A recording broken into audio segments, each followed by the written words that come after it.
Olá pessoal, começando mais uma aula. Nessa aula a gente vai resolver alguns exercícios e caso vocês tenham alguma dúvida com relação aos exercícios aqui solucionados, vocês já sabem, pode entrar em contato aí por algum desses meios de comunicação e assim que possível eu estarei atendendo vocês. Então sem demoras, vamos resolver alguns exercícios. Bem, os exercícios resolvidos aqui eles vão tratar de movimento uniformemente acelerado e vamos dar bastante ênfase aqui em movimento bidimensional. Bem, então vamos lá para a primeira questão.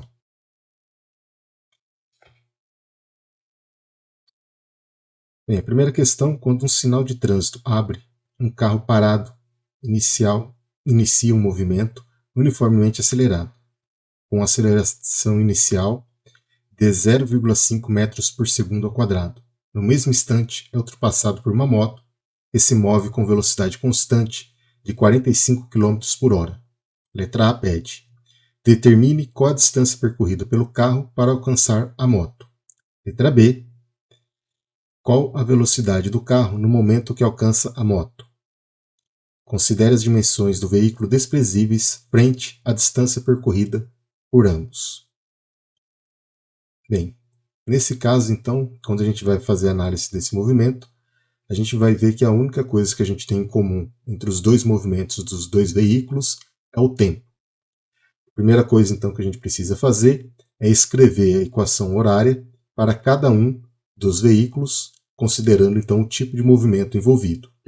Então, escrevendo a equação horária para o movimento do carro, que nesse caso aqui é um movimento uniformemente acelerado, a gente tem, então, a posição final do carro, xc, a posição inicial, x0c, mais a velocidade inicial do carro, vezes o tempo, mais meio da aceleração do carro, que vamos chamar aqui de AC, vezes o tempo ao quadrado.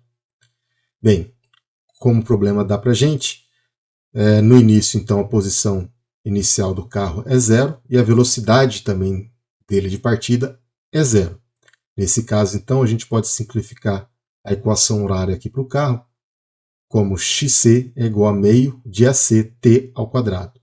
Vamos chamar essa daqui, então, de equação número 1. Vamos fazer, então, agora a mesma coisa para a moto. A gente vai escrever a equação horária para o movimento dessa moto. Como o problema destaca para a gente, ela está com uma velocidade uniforme, tá? Ou seja, ela não tem aceleração. Nesse caso, então, a posição da moto, xm, que é a posição final, é igual à posição inicial dela, x0m, mais a velocidade inicial da moto vezes o tempo. A posição inicial da moto, então, a partir do momento que a gente está começando a analisar o movimento ali, é 0. Nesse caso, a gente tem, então, que a posição final da moto vai ser a velocidade inicial dela vezes o tempo. Essa daqui, então, vai ser a nossa equação número 2. A seguir, então, como a gente tem ali que o carro vai ter que alcançar essa moto, significa então que tanto o carro quanto a moto vão ter que estar na mesma posição. Portanto, então, iremos igualar a equação 1 com a equação número 2. Igualando as duas equações, a gente tem então aqui meio de AC t ao quadrado, que é a equação relativa ao movimento do carro, que é igual a V0m vezes t, que é a equação relativa ao movimento da moto. Tá?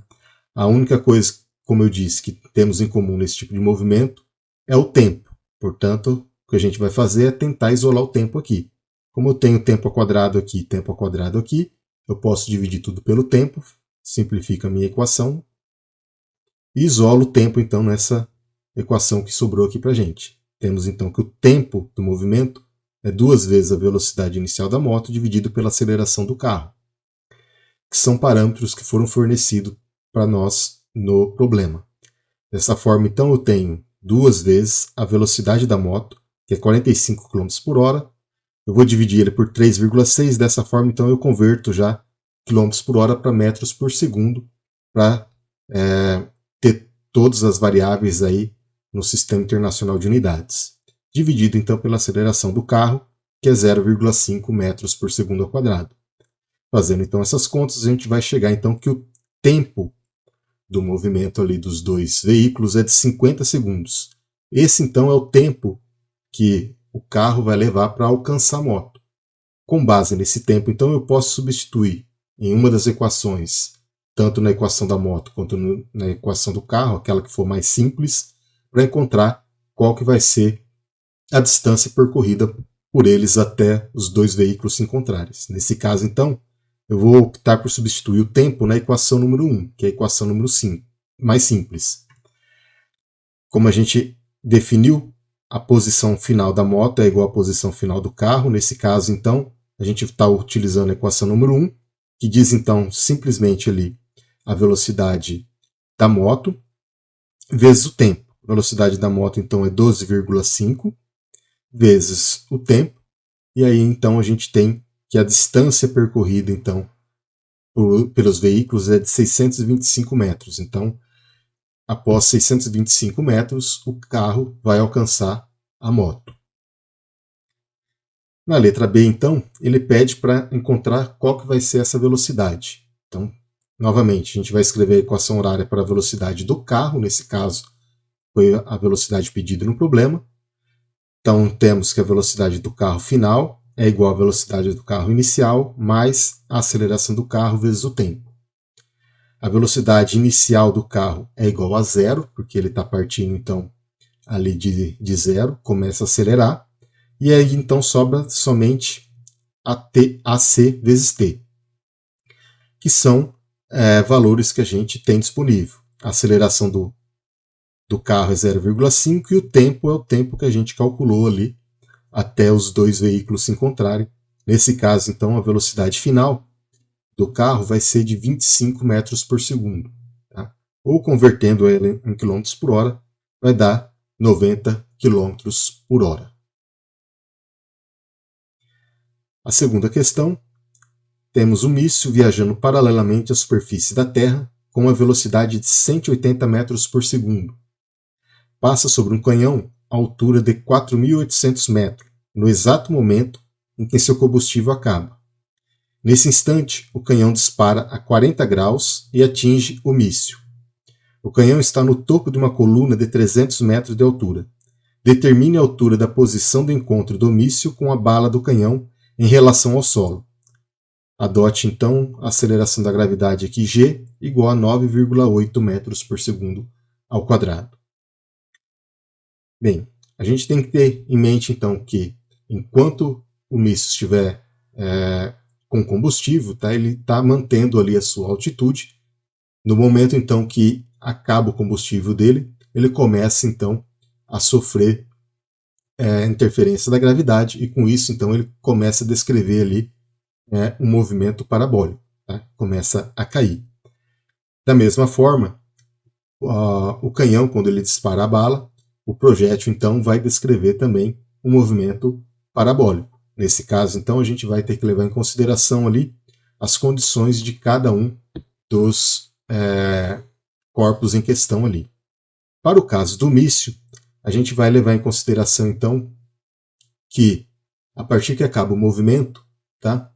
O combustível, o movimento passa a ser um movimento de queda livre. Tá? Então a gente vai utilizar então a equação da posição aqui ao longo da vertical, ou seja, y. Então y do míssil, tá? O m aqui vai implicar para a gente o míssil, é igual à posição inicial do míssil mais a velocidade inicial que ele tem, vezes o tempo, menos meio de gt ao quadrado. Embora o míssil esteja em movimento, quando a gente considera o movimento dele na vertical, tá? A partir que acaba o combustível dele, então ele está em uma determinada altitude, a gente considera então que o movimento vertical dele ali era zero, então a velocidade que ele tinha na vertical era zero. Por isso, então, a gente vai adotar que V0 aqui é igual a zero. Tá? Embora ele tenha velocidade na horizontal, que nesse caso aqui a gente não está preocupado com ela. Bem, vamos substituir então os valores fornecidos até o momento aqui no problema. Então a posição ou a altura do míssil ali final vai ser 4.800, que é a altura inicial, menos, porque a aceleração da gravidade está atuando ali, fazendo com que o corpo se dirija para baixo, né? ao contrário então da posição do sistema cartesiano que a gente geralmente adota aí como padrão. Portanto, então, menos meio de gt ao quadrado. Vamos chamar essa relação aqui então da equação número 1. Bem, agora a gente vai escrever a equação do movimento vertical da bala de canhão. Tá? Nesse caso, então, por que eu estou escolhendo o movimento vertical da bala de canhão? Isso porque se eu quero que o canhão, que a bala do canhão, ela se encontre com um míssil, ela tem que ter, então, pelo menos no movimento horizontal, que sua velocidade na horizontal seja a mesma do míssil.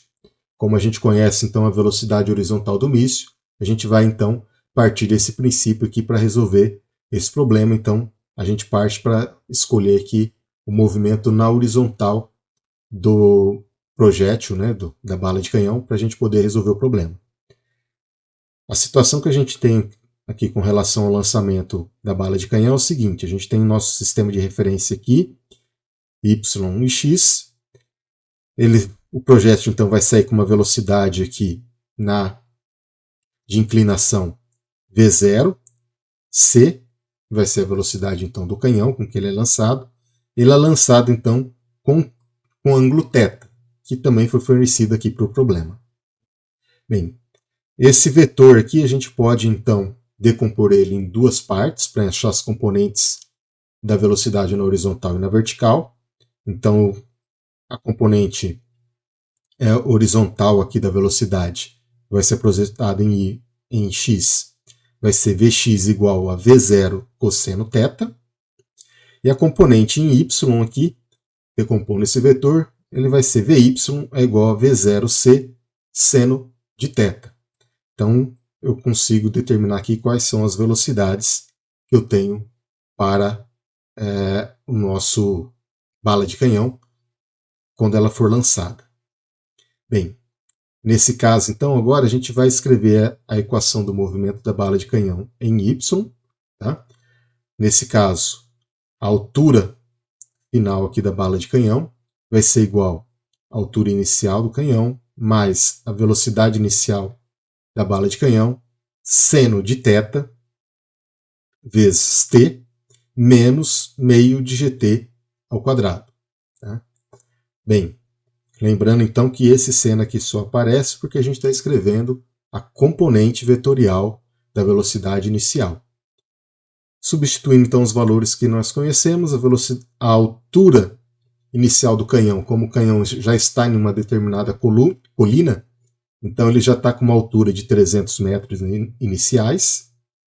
A velocidade inicial do canhão, vezes seno de 40 graus, vezes o tempo, menos meio de gt ao quadrado. Bem, a gente tem aqui algumas incógnitas nessa relação, na verdade duas: a altura da final da bala de canhão, que é quando ela vai encontrar o míssil ali para interceptar ele, e a velocidade inicial ali do projétil. Então a gente precisa encontrar qual que é essa velocidade inicial para minimizar aqui a quantidade de variáveis que eu desconheço. Eu vou encontrar então essa velocidade inicial aqui do projétil, levando em consideração o movimento horizontal, como eu disse. Então a gente vai encontrar a velocidade V0c, tá? Ou seja, o módulo do vetor velocidade inicial de lançamento, tá? Da bala de canhão. Como a gente viu anteriormente, V0c é igual a V0c cosseno θ. A velocidade, então, da bala de canhão vai ser Vx, que é a velocidade, a componente da velocidade em x, tá? Dividido por cosseno de θ. Tá? Então, simplesmente eu passei cosseno de θ aqui, então Vx dividido por cosseno θ é a velocidade, ou melhor, o módulo da velocidade inicial. Vx, nesse caso aqui, ela, como a gente definiu já anteriormente, ela tem que ter a mesma velocidade da horizontal do míssil. Nesse caso, então, ele tem que ter 180 metros por segundo, dividido por cosseno de 40 graus. Isso vai dar, então, que o módulo do vetor velocidade inicial de lançamento é de 235 metros por segundo. Com isso, então, conhecido esse V0C aqui, eu posso substituir então na nossa equação aqui anterior. Assim, então, a altura da bala de canhão vai ser 300 mais 235 metros por segundo, vezes seno de 40 graus, vezes o tempo, menos meio de GT ao quadrado. Essa, então, é a nossa equação número 2. Bem, a situação que a gente quer é que a bala de canhão intercepte o míssil. Nesse caso, então, a altura dos dois tem que ser a mesma. Se a altura dos dois é a mesma, eu vou igualar então as duas equações do movimento na vertical para os dois corpos. Nesse caso, então, a equação número 1 vai ter que ser igual à equação número 2. YM, ou seja, a altura do míssil, tem que ser igual à altura da bala de canhão. Então temos ali 4.800 menos meio de GT ao quadrado, que é igual a 300 mais 235 vezes seno de 40 graus, vezes o tempo, menos meio da aceleração da gravidade, vezes o tempo ao quadrado. Trabalhando um pouquinho agora nessas expressões, a gente tem aqui meio de GT ao quadrado desse lado, meio de GT ao quadrado desse lado, então eu posso simplificar esses dois termos. Tá? Com isso, então, sobra para a gente 4.800, que é igual a 300 mais 151 vezes t, que já é esse termo aqui, 235 vezes seno de 40, dá 151. Bem, isolo t nessa equação aqui, para a gente encontrar, então, o tempo de intercepção dos dois corpos. E aí a gente tem 4.800 menos 300, dividido por 151. E esse tempo, então, vai ser igual a 29,8 segundos. De posse do tempo, então, a gente pode calcular então, qual que vai ser a altura de intercepção desses dois corpos. Então, a gente vai substituir o tempo aqui na equação 1, porque é a equação mais simples. Eu poderia também substituir na equação 2 ali, que deveria dar o mesmo resultado. Portanto, então, a altura do míssil final, que é a altura aonde ele vai se encontrar com a bala de canhão, é igual a 4.800 menos meio de 9,8, que é a aceleração da gravidade, vezes o tempo, que a gente acabou de calcular, 29,8 segundos ao quadrado. E, portanto, a gente vai ter aqui que a altura do míssil ali, que ele vai encontrar com a bala de canhão, é de 448,6 metros. Ou seja, a altura de encontro será 448,6 metros em relação ao solo, como foi solicitado aí no problema. Tudo bem? Bem, terceira questão. Duas mesas de 1 metro de altura estão apoiadas sobre um piso horizontal, com uma figura abaixo lustras, separado por uma distância x igual a 1,5 metros. Duas pequenas esferas iniciam seu movimento simultaneamente do topo da mesa. A primeira da mesa da esquerda é lançada com velocidade constante v0 na direção horizontal, apontando para outra esfera, com módulo igual a 4 metros por segundo. A segunda da mesa da direita é solta em queda livre. Despreze o efeito do ar e encontre a que altura do solo elas irão colidir. Bem, a situação que a gente tem então é a primeira esfera aqui na mesa da esquerda, como foi falado, tá? Ela é lançada então na horizontal. A partir então que ela abandona a mesa, ela começa a descrever um movimento parabólico. Portanto, a gente tem aqui um movimento da esfera da esquerda aqui como sendo um movimento bidimensional, ou lançamento de projétil. A informação que ele deu para a gente é que a velocidade inicial então de lançamento é de 4 metros por segundo, tá? E, logicamente, a velocidade aqui vertical ela vai aumentando gradativamente de acordo com a aceleração da gravidade aqui. Já na mesa aqui da direita, a esfera então é abandonada e ela cai aqui simplesmente na vertical, portanto a gente tem um movimento como se fosse de queda livre. O que o problema pede então é o ponto que essas duas esferas aqui elas vão se colidir. Tá? Então, qual é a distância que elas vão estar em relação ao solo? Para essa situação, então, a gente vai assumir a seguinte situação. A gente vai escrever a equação horária para cada um dos movimentos, levando em consideração que os dois movimentos ele tem como única relação entre eles o tempo em comum. Dessa forma, então, a equação horária para cada uma das esferas deve ser escrita. Vamos começar então pela esfera da esquerda, tá? Que é a primeira esfera. A gente vai chamar então a esfera número 1, esfera 1. O movimento dela, então, na vertical, que é os parâmetros que foram fornecidos para a gente, como a velocidade na vertical, que a gente conhece. Então, a gente vai assumir, então, a posição dela em x igual a x0 mais v0x vezes t. Bem, no início, quando ela é lançada ali em relação à mesa, a posição inicial dela é 0, portanto, então x0 aqui vai ser 0, o que simplifica para a gente a expressão como x igual a v0x vezes t. Como o tempo é a variável que é interessante para a gente, porque é a única variável aí que vai ser comum nos dois movimentos, vamos isolar o tempo aqui. Temos então que o tempo é igual a x dividido pela velocidade inicial em x da esfera número 1. Então essa daqui é a nossa primeira equação. Vamos escrever então agora a equação para a esfera número 2, que é a esfera que está com movimento similar ao de queda livre.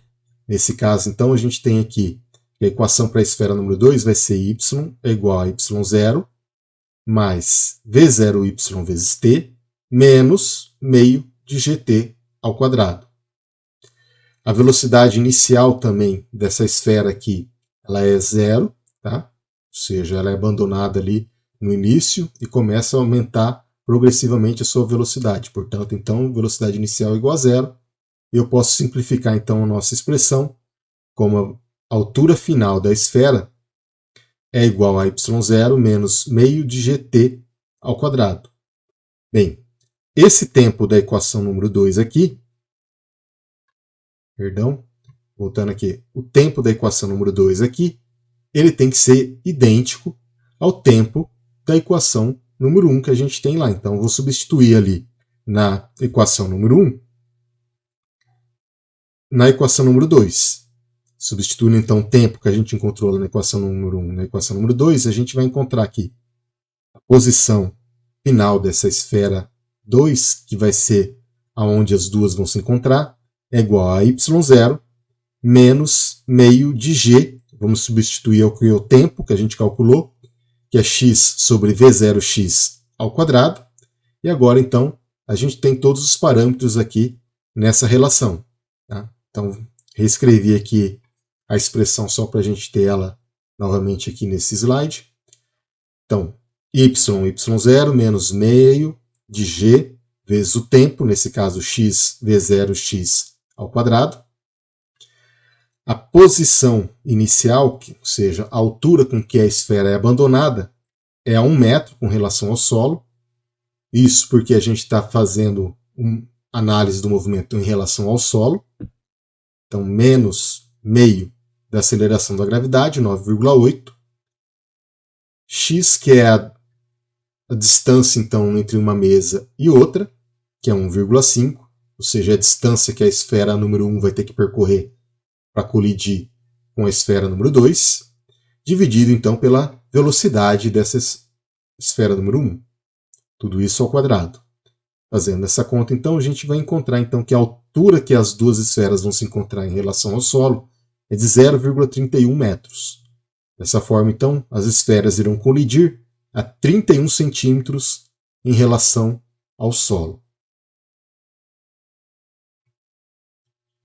A quarta questão. Uma asa delta mantém voo horizontal com velocidade constante, v0, em relação ao solo. Em dado instante inicial, t0 igual a 0, o piloto deixa cair sua máquina fotográfica. Supondo o campo gravitacional terrestre uniforme, cujo módulo vale g, que é a aceleração da gravidade nesse caso, pode-se afirmar que o raio da curvatura da trajetória no instante t igual a t maiúsculo? Bem, nesse caso, então, a gente tem que calcular qual que vai ser o raio da curvatura que a câmara vai formar assim, então, que ela começar a cair. Então, como a asa delta, então, ela está inicialmente aqui mantendo um voo horizontal, a câmara fotográfica ela vai ter a mesma velocidade, ou seja, ela vai ter o mesmo movimento com relação à asa delta. Mas a partir então que ela é abandonada em relação à asa delta, tá, a câmara fotográfica ela começa a descrever um movimento bidimensional. Tá? Consequentemente, ela vai descrever aí algo parecido com uma parábola. Tá? Em um curto instante de tempo aqui, que é o tempo que ele pede ali para a gente calcular, essa parábola pode ser aproximada ali como se fosse uma circunferência. Portanto, a gente vai calcular então um raio dessa trajetória ali. Nesse caso, a gente tem que levar em consideração que o movimento que a máquina fotográfica está descrevendo é um movimento bidimensional. Portanto, a gente vai escrever as equações para o movimento da máquina fotográfica tanto para y quanto para x. Nesse caso, então, em y, ela vai ter y0 mais v0yt menos meio de gt ao quadrado. Tá? Bem, como ela é abandonada em um determinado ponto inicial, nesse caso, então, a altura que a gente vai começar a analisar aquele movimento da nossa referência vai ser, então, uma altura atribuída como seno zero. E a velocidade da máquina fotográfica nesse início de movimento também na vertical vai ser igual a zero. Para x, que é o movimento que a câmera descreve na horizontal, ele vai ter então x igual a x0 mais v0t, aonde então x0 é o início do movimento, tá? A posição inicial no início do movimento, que nesse caso também vai ser zero, e a velocidade v0 aqui da máquina fotográfica vai ser idêntica, obviamente, à velocidade horizontal da asa delta. Nesse caso, então, a gente pode simplificar as equações aqui do movimento. A gente vai ter, então, que na vertical, y vai ser igual a menos meio de gt ao quadrado, e na horizontal, x vai ser igual a v0t. Um movimento uniformemente acelerado, um movimento uniforme. Bem, nesse caso, então, a gente tem que o movimento descrito ali pela máquina fotográfica, tá? Ele é descrito, então, por um conjunto de equações, nesse caso aqui, uma equação paramétrica, já que eu tenho a relação aqui de duas variáveis, em cada uma delas em um eixo, tá? Tendo em comum aqui a relação entre elas, o tempo. Bem, a partir dessas equações, então, a gente pode calcular qual que é o raio de curvatura ali. Bem, basta a gente lembrar um pouquinho ali de geometria, como a gente calcula ali o raio de curvatura de uma equação paramétrica.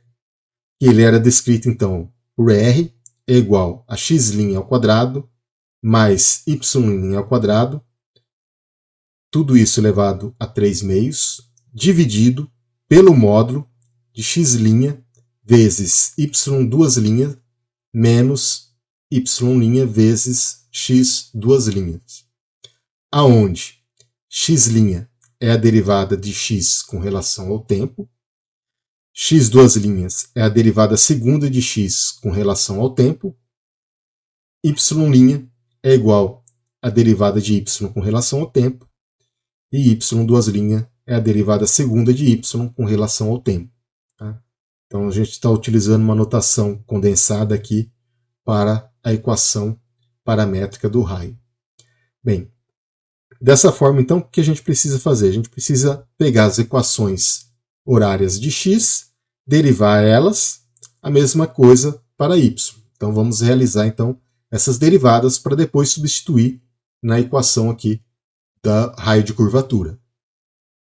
Nesse caso, então, calculando as derivadas, primeiro calculando x', que é dx dt, então vou fazer a derivada de x, vou substituir aqui v0t com relação a t, isso daí vai dar para a gente v0.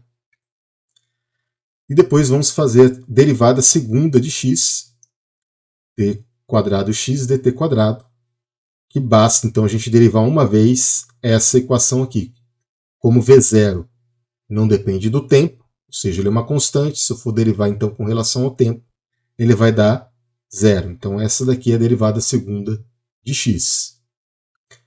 Analogamente, vamos calcular aqui y', que é igual a dy dt. Nesse caso, então, a gente vai fazer a derivada de y menos meio de gt ao quadrado com relação ao tempo. Que vai dar para a gente, então, menos gt. Como o problema pede para a gente calcular y em um tempo t maiúsculo qualquer, então para t minúsculo igual a t maiúsculo, vamos substituir então, simplesmente trocar o t minúsculo aqui pelo t maiúsculo para um tempo qualquer aqui, como se fosse um número ali qualquer. Portanto, y', que é a derivada primeira aqui da equação horária, em relação ao tempo, vai ser igual a menos gt maiúsculo. Analogamente, a gente vai fazer a derivada segunda dessa expressão aqui. A derivada segunda vai ser a derivada primeira dessa relação que a gente já calculou aqui para ficar mais simples. Como a gente está derivando com relação ao tempo, então menos gt em relação ao tempo vai dar menos g. E aí então a gente tem aí que a derivada segunda é simplesmente menos a aceleração da gravidade. Bem, agora que a gente já conhece cada um dos parâmetros, v0, 0, menos gt e menos g, a gente vai substituir respectivamente em cada termo ali da nossa equação do raio de curvatura. Então, substituindo as derivadas na equação do raio de curvatura, fica como? O raio de curvatura vai ser igual a x', que vai ser v0 ao quadrado, mais y', que g quadrado t ao quadrado, porque esse termo aqui era ao quadrado, esse termo aqui também era ao quadrado. A soma, então, desses dois termos elevado a 3 meios.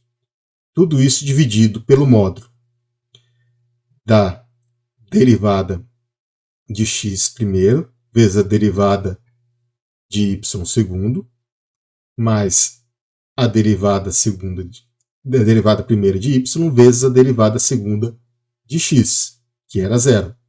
Nesse caso, então, esse termo aqui vai ser 0. Sobra esse termo, mas como a gente está dividindo aqui em função do módulo, a equação então do raio vai ficar R é igual a V0 ao quadrado mais G quadrado T ao quadrado, entre parênteses, elevado todo mundo então a 3 meios, dividido por V0 vezes G. Então essa daqui é o raio de curvatura que vai ser descrito então pela máquina fotográfica em queda. Bem, pessoal, espero então que vocês tenham compreendido. Eu agradeço vocês a paciência por ter assistido mais esse vídeo e a gente se encontra então numa próxima aula. Até mais!